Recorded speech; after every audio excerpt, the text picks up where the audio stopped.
Welcome to Your Family Dog, a podcast dedicated to helping families love living with dogs. Welcome back to the Your Family Dog podcast. I'm Tina Spring, and I'm joined today by my smart and pretty co-host, Julie Fudge Smith. And today we're going to talk about a video that was released a few days ago, earlier in January of 2023, from Happy Hounds Dog Training. And I apologize, the person who created the video did not include their name, and I haven't dug into it to try to find her name. She did a phenomenal job, right? I want to upfront personal say she put into a 13-minute video what I have been trying to explain to people for a really long time. And so I'm so grateful to have this video to share with all of you and to discuss on the podcast today. And maybe we'll reach out to her and see if she'll come visit, because I think it would be a really interesting segment. So the premise of the video is when people say that force-free or positive reinforcement dog training doesn't work, why that may have been their experience, and then unpacks why, even though that was their experience, it might be as simple as they're using a tool the wrong way. And so that has definitely been my experience when I'm working with families who have learned other methods of training dogs in the past, often from their parents or their grandparents, and now they're stepping into a space with a new dog or an existing dog, and we're asking them to have a big paradigm shift to switching to a different modality of training. So now that I've introduced the video, Julie, I know you just finished watching it. Do you have any takeaways from the video that you'd like to discuss? First of all, I want to agree with you that the woman who did the video did a great job. She did a wonderful job of addressing it full on and talking about the mistakes that people make with force-free or positive reinforcement training so that it doesn't work, because it doesn't work for some people, and it's usually because you're not doing it correctly. And so I appreciate the examples that she used. I'll let you discuss the ABC one, because I think you have a good take on that. But the thing that I think was just the most important part was her talking about what positive reinforcement can do for you, and the fact that if you do it correctly, you will get the results. Not only will you get the results for the behavior that you want, or to change the behavior that you want to change, but in addition, you will get a dog who is active and curious and engaged with you, because force-free training does nothing to intimidate or scare your dog so that it can be a full and engaged creature. And she mentioned 4 parts of positive reinforcement training that I think are really important for people to understand. That your progress must match the learner. It's kind of like I have 2 different daughters, and when I went to teach them something, I had to start with where they were, each of them individually. When they were learning to ride horses, Ellie was older and she had done it a little bit more, so she got to jump before Emma did. Emma became a fine jumper, but we had to work with where each one of them was at the time to get them to where they wanted to be safely and correctly. And so you have to make your progression match where your learner is, where they start, and where you want to go. And I think that's one of the hardest pieces for families, because they want to go on the walk. And I'm like, your dog can't go on a walk yet. Right. Right. And it used to be that I would try to give them tools to try to bridge it. And now I don't bridge it anymore. Instead, I give them criteria. And we talk about a lot of the things that are in this video about if your dog doesn't notice you in the front yard, you can't go for a walk around the block in downtown Toronto. You can't. Your dog's not going to walk nicely on a leash. They're going to be reactive to everything they see, and you can't help them. So it is that example of kind of throwing someone who doesn't know really how to even dog paddle into the deep end of the pool during the Olympics. Like, it's too much, too fast. It doesn't mean we won't get there, well, we might not get to the Olympics, but we will get to a place of polite leash walking as the dog's skill and frankly, the handler's skill improves. And the surrender of that the dog sets the pace, the learner sets the pace, and that if you want to go for a walk, go alone, leave the dog home. The dog's not ready, because there's huge fallout to taking the dog on a walk that's awful, that's learning all the wrong things. Then we got to dig out of a hole. That's like even worse than we can't do it successfully on our own. I agree. And it's also very freeing. I think when you accept that, wait a minute, I'm going to start. It's kind of like I wrote a blog once called "Love the Dog You're With," or "Love the Dog You Have." Not the dog you think you have, not the dog you wish you have. Let's work with the dog you actually have. And I think when you can take that step back and recognize where your dog is right now, and that we're going to match our teaching to where he's at so he can become the dog that you want him to be, it's very freeing. The second thing she talked about was dog knowledge. And this is something you and I have talked a lot about. Colleen and I talked about. I talk about with every single client. We spend almost one full session talking about dog body language, because you can't know how to progress your dog if you don't understand what your dog is telling you about that progression.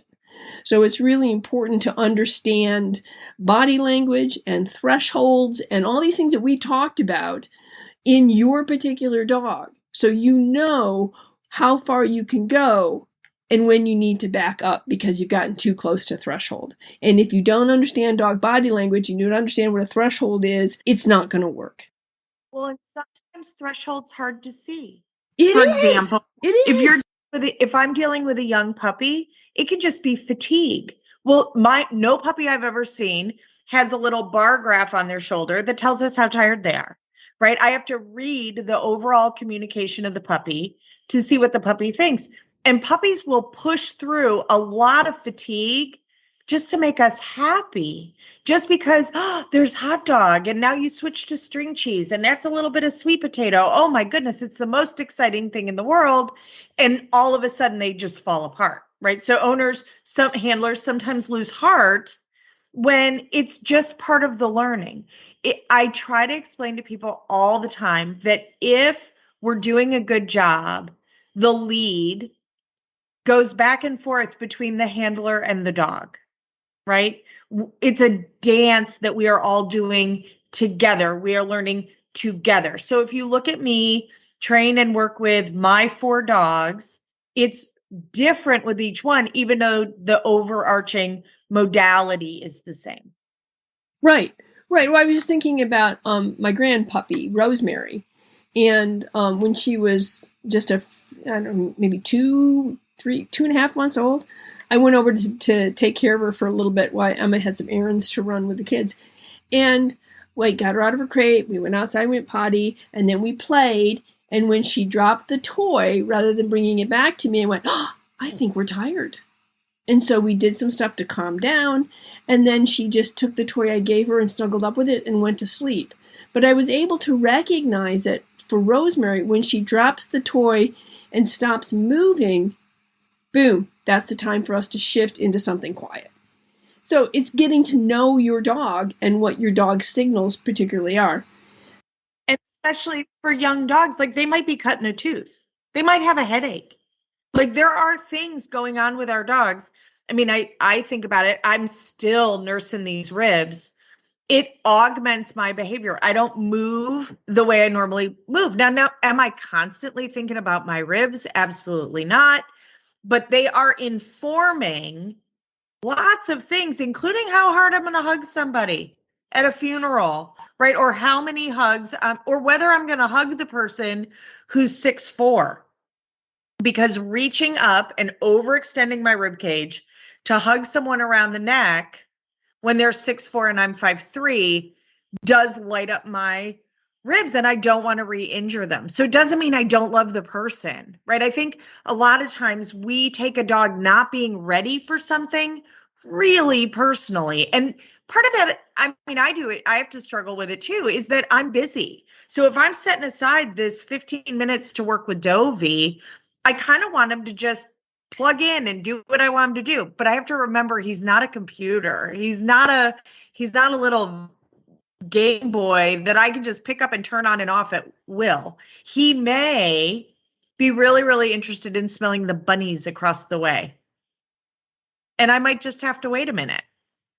Right. The other thing is sometimes I find like there may be a particular behavior that I want to work on. Let's work on down today, or let's work on stay.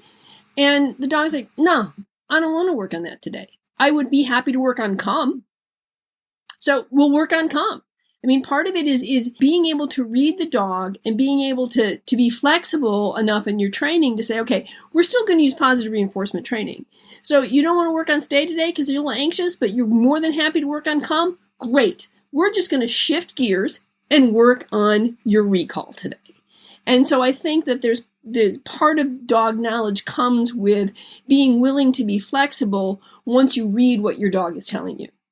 Then the third thing she talks about, and this is something that I have encountered a lot, is proper reinforcement timing. It's a reinforcement or a reward comes after the behavior, but it's also important that it become proximate to the behavior, because as close to the behavior as it is, the more likely the dog is going to make that connection between, oh, that's what you wanted.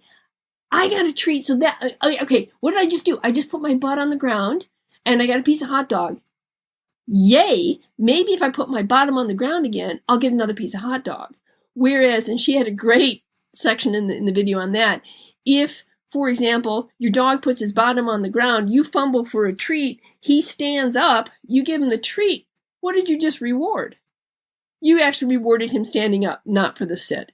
So that's why she talks about the importance of having a marker, like marker words like yes or yay or yippee or a clicker, so that when the behavior happens and the dog understands that click means a treat's followed, begin to make the association with, oh, that click means what I did means I'm going to get a treat. So that helps to bridge that behavior.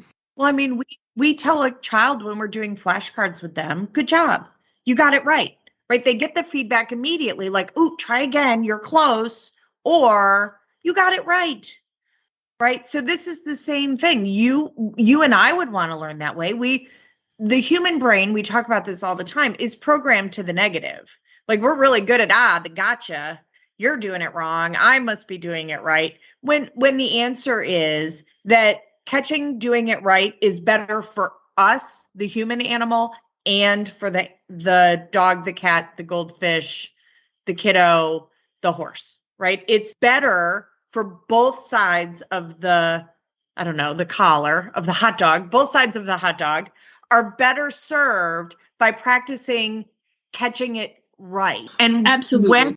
When an error is made, going, okay, let's unpack that a little bit. Like, what can we adjust that increases the likelihood that we're going to get the outcome we want, right? That the learner's going to make the right choice. Which partly goes back to, make the progress match the learner. So if I'm asking you to sit in the kitchen and it's going really well, but let's go out in the living room where there's a big picture window that looks out onto the busy street and there's squirrels and trees and stuff, it might be a lot harder to do a sit and I might not be ready for that.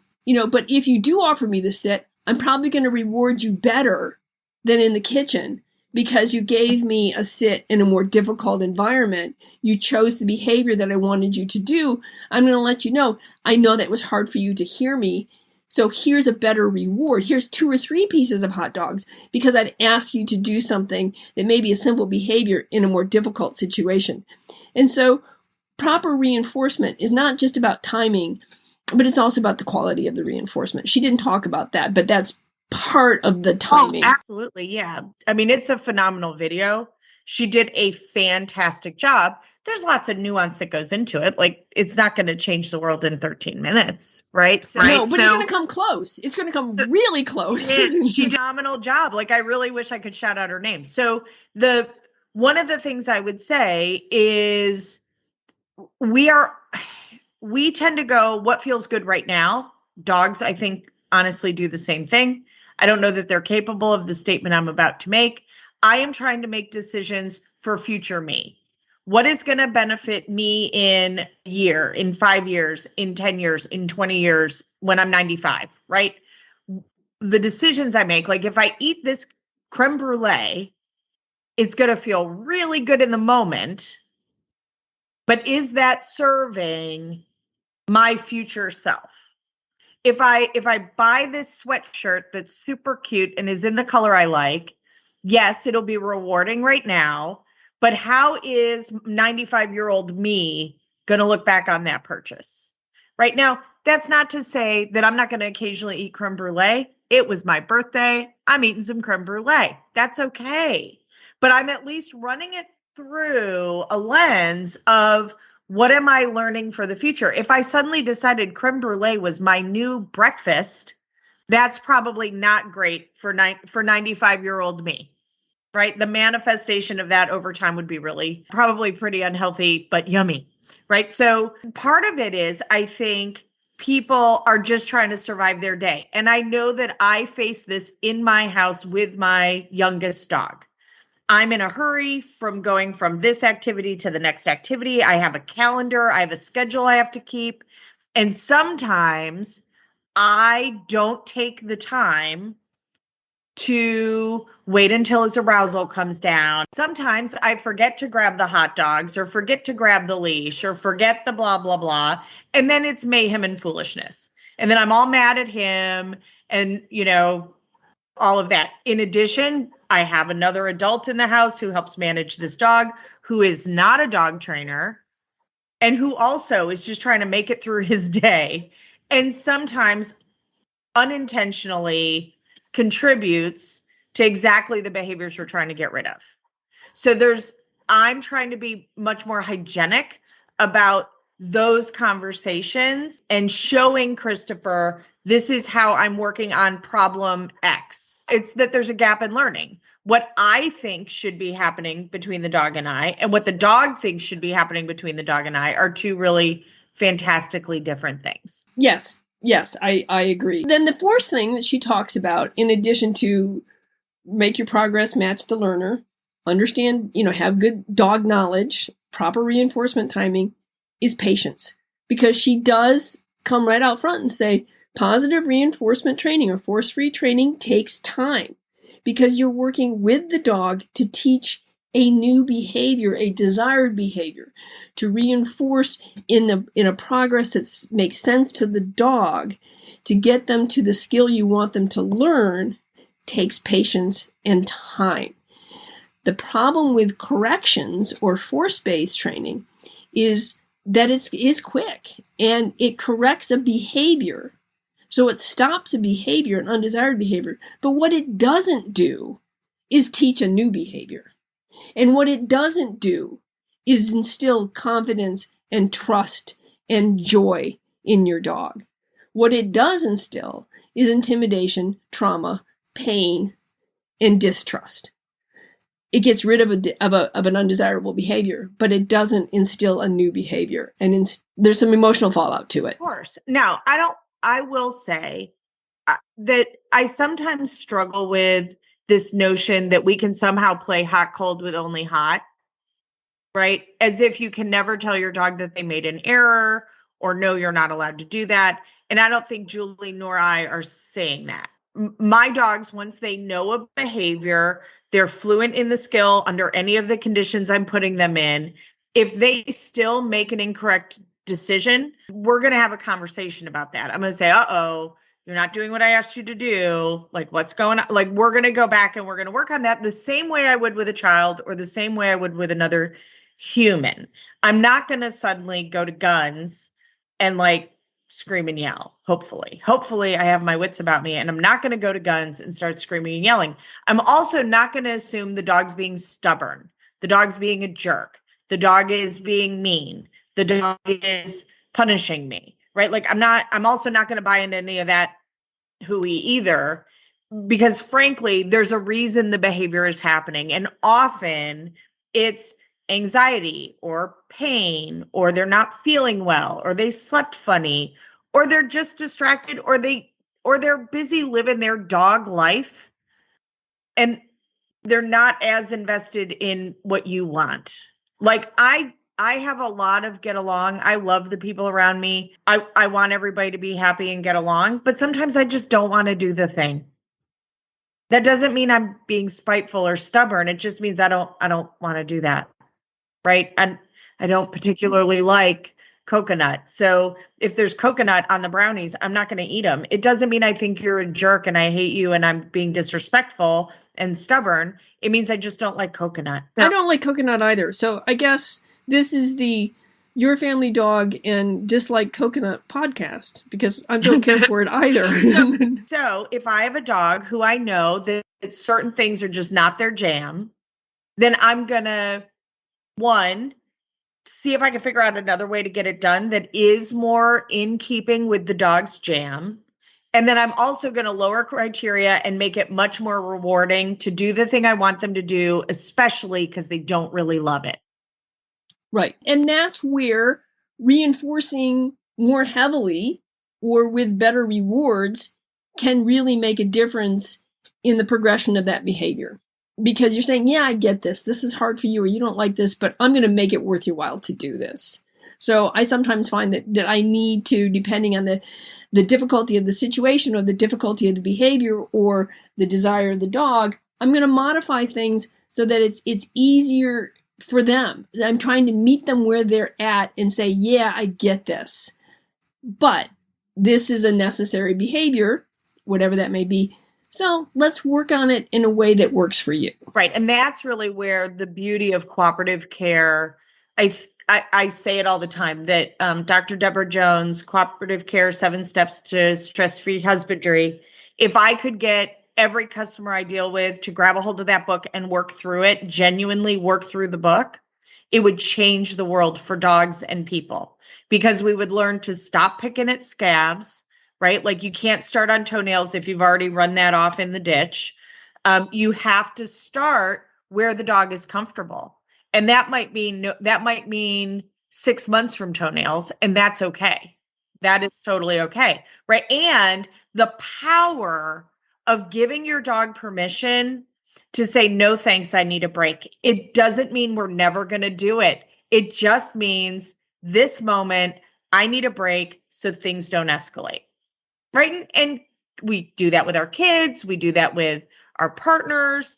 I tell this story a lot. There was a time our cat was really sick and the care of the cat was kind of all encompassing and he was vomiting gross, disgusting cat vomit everywhere. So he was like getting a variety of meds on like this schedule that was really hard to wrangle. And so it was a Sunday. I went to work to teach puppy class. I came home in between appointments. I knew I was going to have to go out and teach again, but I had a window of time I could come home and relieve Chris from cat caretaking responsibilities. Because of course, Chris has other stuff he likes to do or needs to do on, his list of things he's doing, living his life. And so I came in and said something like, when did the cat eat? And apparently what I said and what Christopher heard was really different because I was genuinely asking where we are in the meds and feeding schedule. And what Christopher heard was like, I don't know, me saying his mom wears army boots and that his values and integrity are in question and that I don't really love him anymore. So he like, all of a sudden I get this like hissy, grouchy dude, which he's not prone to, kind of response. And fortunately I was really tired.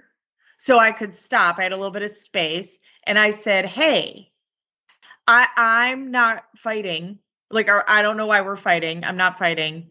I was just asking where we are in the care schedule for the cat, because I know it's a pain in the butt, so that I can relieve you of wherever we are while I'm home and then hand it back off to you. And he immediately, when I said I wasn't saying anything mean to you, I was just asking for navigation points, he immediately settled, right? Our dogs do the same thing. Like there's just miscommunications that happen. They happen with our partners. They happen with our coworkers, our friends, our kids.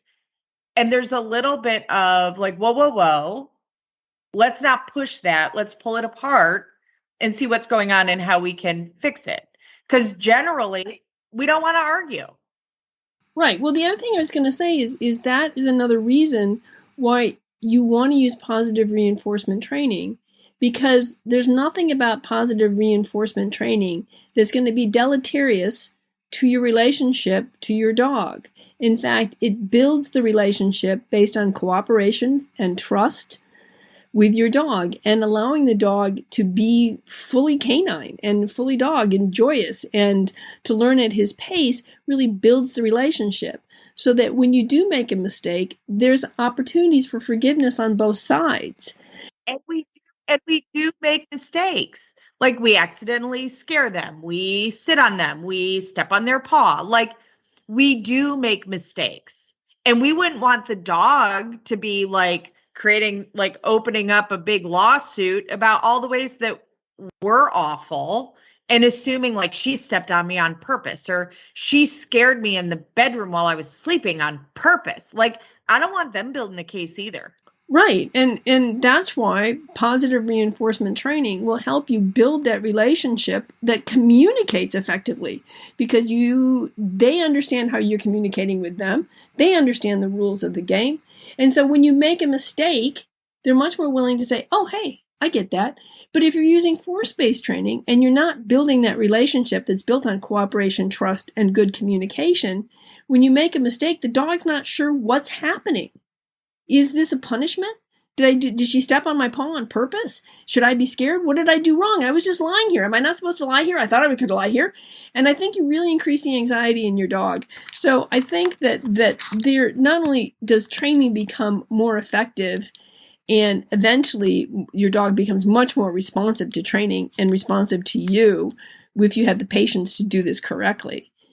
But I think that what we need to do is remember that this is a 10-year, for most of us, a 10-plus year commitment to an individual. And I want to build a relationship that's going to endure positively for that full amount of time that I have with this dog. And that's going to happen by being respectful of the sentience and the qualities and the beauty of being a dog. And I'm only going to be able to do that if I'm reinforcing those behaviors that I want, that I enjoy, that they, well, in a matter of most of the time, what they enjoy too, and build that relationship. And again, Julie and I are not saying be permissive, right? We still have to keep them safe. There are times that we do have to usurp their authority. Our goal, though, is that the behavior, the relationship is strong enough that doesn't reach a breaking point. Right. Today, two things happened. One with Zuzu and one with Clementine. Zuzu was outside the bathroom door. I knew she was outside the bathroom door. What I didn't know was that she was right outside the bathroom door. So that when I opened the door went over her paw, which hurt. And I was like, oh, I'm so sorry. I had no idea you were that close to the door. And I checked her paw and it was okay. And I, hugged her and petted her and gave her a little treat because I had one in my pocket. And she forgave me and things were okay. And I don't think it traumatized her too terribly because I think she trusted that I didn't intend to hurt her.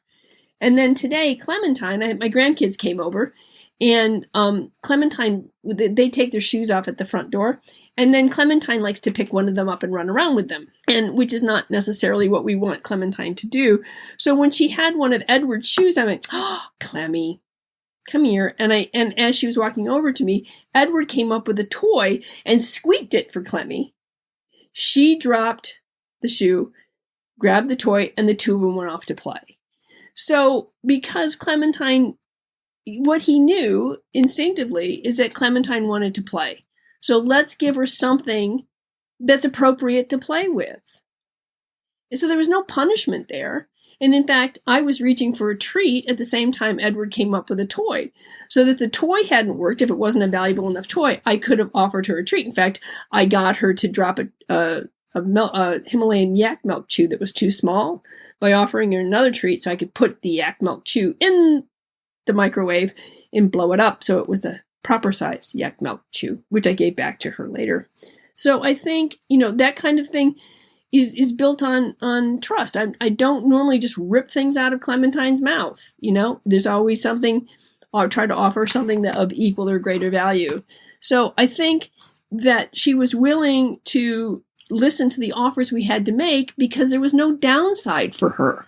Well, and even if there was a downside, we can soften it for them usually, right? We can make that a softer landing. So the other thing I would say is that this does sometimes put conflict with a peer group.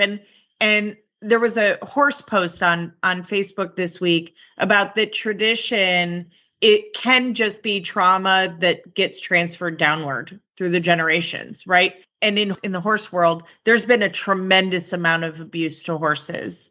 That was how you had to do it. Like, you had to be heavy-handed and you had to hurt them. And if you didn't, that was going to result in an animal that just had no manners and was going to accidentally kill you. And just like in the dog industry, we are learning that it's not best practices. But again, I could go to a horse trainer tomorrow who still is using those modalities because that's what they were taught they had to do. They don't enjoy it, right? I am a crossover trainer. I started out with very traditional dog training methods. I was taught that's what you had to do, or the dogs would run amok. It was based on teach the behavior. So for example, I'll give you a Cliff Notes version. It was like, teach the dog to sit. Now take them out in public. And if you ask them to sit and they don't sit, give them a leash correction. And when they sit, tell them they're a good dog. So it was based on the dog breaking, me telling them, no, don't break. I'm going to do that the next time I drop a plate. I'm going to tell it not to break. Right. And then when it finally can do what I ask it to do, like, good job. Whoopee. Whoopee. Right. So again, this is like, yeah, you might glue the plate back together. But that plate has cognitive dissonance, if you ask me. Potentially, and doesn't really like being picked up anymore, probably. No, sure doesn't. Because I'm prone to crack in exactly the same spot. But again, like, I was taught that was the only way to do it, that was the right way. It wasn't mean. It didn't hurt the dog. It was good for the dog. Then the dog saw me as someone that the dog could trust. Well, I don't know about you, but if I made a mistake because I got nervous about something or I was overwhelmed and you were kind of mean to me, even softly, until I got it right, I don't know that I'd view you as all that trustworthy. No. And I sure as heck would be really leery. And the other thing is I would also be very hesitant to try anything new. What I would do is like, okay, if the only way she's not going to get cranky with me is if I sit, then I'm not moving. I'm just going to sit. Right. And I think that's what you also see with force-based dogs is they begin to lose that curiosity and that innate dogginess of wanting to explore things, because what they don't know is this going to hurt or am I going to get a cookie? And that's just crazy making. It would make me crazy. If I love my dogs, I have always loved my dogs. Heck, dogs were safer than people for the most part. Like, I would have never knowingly caused suffering to my dogs. Like, that is not who I am. And those methods I was taught, that was how our family dogs were trained. And I had to learn a different way. And it's really easy for those old modalities to kind of ick in there and to forget the magic that I have to divorce myself from those methods and recreate something new, because I kind of want the shorthand just like everyone else. I want the fairy godmother wand that in 3 repetitions, the dog figures it out and we're brilliant and we don't ever have to review that ever again. And that universe does not really exist, whether you're using hot dog or a shock collar, honestly. No, absolutely. Absolutely. It does not It doesn't work that way. And all you do is increase a dog's threshold for anxiety, I find. So I will say that positive reinforcement-based training methods get a bad rap because they require more skill by the handler. They require more patience by the handler. they are also more forgiving from a timing perspective, right? Correction-based training, the timing has to be perfect. In a perfect world, you would be able to manage, to inform what the dog is attaching the punishment to, but that isn't always possible. That's right. And that's one of the things, because for example, if a dog is jumping, you're supposed to correct them. But most people don't correct the dog at the apex of the jump. They correct the dog as he's coming back down, and that's not correcting the jumping. Well, so, okay, I'm going to tell you as someone who started out as a aversive trainer, I'm not going to punish when the dog's at the top of the jump. I'm going to punish when the dog makes the decision to jump. If you're doing it when the dog's already in the air, you're doing it wrong. Like, we need to hold ourselves as the teacher more accountable for skill. And again, I'm not going to give a dog a big correction for jumping. I'm going to manage my dog differently so they can't jump. And I'm also going to potentially I'm not going to put my dog in a situation where a human who doesn't listen to me, when I say we're working on this and you're not allowed to say hello to my dog, if the person won't listen to me, we're not going to be in that situation, because it matters to me that my dog is polite around other people. I don't want all the fallout, and someone being mad at me because I said, no, you're not allowed to say hello to my dog, is the least of my problems. They'll be on to something else to be upset about later. I am much more invested in the dog I live with, and that they know I'm not going to put them in a situation they can't handle. So I do a lot of saying it's kind of addictive to get to be the hero, right? To get to be the person who loves your dog best, who is their best friend, and that is reflected on both sides of the hot dog, that the dog understands I have their back, and that I understand that it's not all about me either. That if the dog's not ready, then I either cannot do it or I've got training to do because we're not ready yet. And that's okay. Right. I agree. So I think that what we would encourage you to do is to take a look at the video and just reflect on some of the things she talks about, and how does this work in your world. And if positive reinforcement training is not going well for you, find yourself a good trainer, somebody who has been in the business for a while, perhaps has a CPDT behind their name, and get some help so that you do it correctly, because it will work and it will give you the dog that you want, and it will give you the skills that you need. And there are skills involved. There's no doubt about that. And I see a lot of professional trainers who use it wrong. Yeah. Like, there are probably times that I am a professional trainer who sometimes messily uses it wrong because I'm in a hurry, or I misunderstand, or my timing's bad, or whatever. But right? You know what? I would much rather live with an ill-timed treat than an ill-timed correction. If the worst thing that's going to happen is your dog gets a treat at the wrong time, I can live with that. Right. And what I would say, so my dogs there's like a hierarchy of, hey, I think you're getting it wrong, right? There is no, which means you are never allowed to do that. That is dangerous. That is not ever allowed. That also was the rule with my kids. No meant we're not doing that ever, right? Pooping on the dining room table. I've yet to find a family that's okay, because everybody's house has different rules. So getting on the kitchen table and taking a poop, always a no. We're not doing that. My dogs also get which is like, I think you're going to make a mistake. That might have been a mistake, right? So and again, this is controversial in the dog world, I use what's called a no reward marker, which says to the dog, that's not it. You're not going to get rewarded for that, so that the dog isn't heartbroken and just doing the thing I don't want them to do bigger and bigger because maybe I didn't notice, right?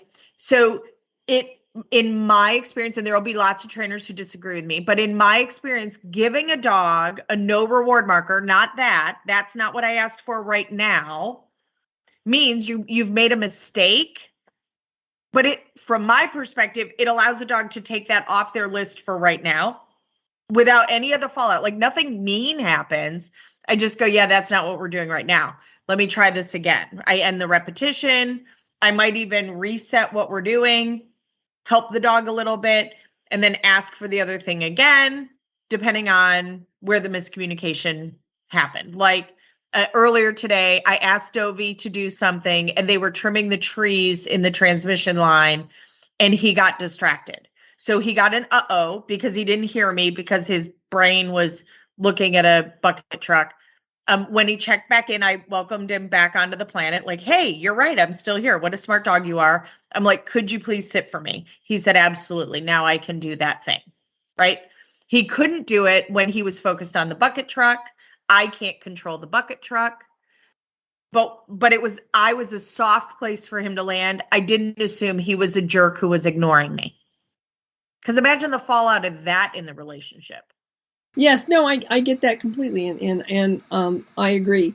So I think, just to wrap this up, I think what we'd like you to do is to understand that positive reinforcement training does work. It does work when it's done correctly, but you have to commit to doing it correctly too. And this is a great little video. She's got some other ones that I also really liked. We think that it's worth taking a look at and giving some serious thought to what is the relationship you want to have with your dog, not just now when you're perhaps actively training, but what's the relationship that you want to create a base for? And that may definitely inform the decision you make on how you want to train your dog. So anyway, thank you for joining us on Your Family Dog today. We hope that you enjoy our topics. If you have an idea of something you'd like us to talk about, we would love to hear it. And you can send that idea to feedback@yourfamilydogpodcast.com. Anything else, Tina?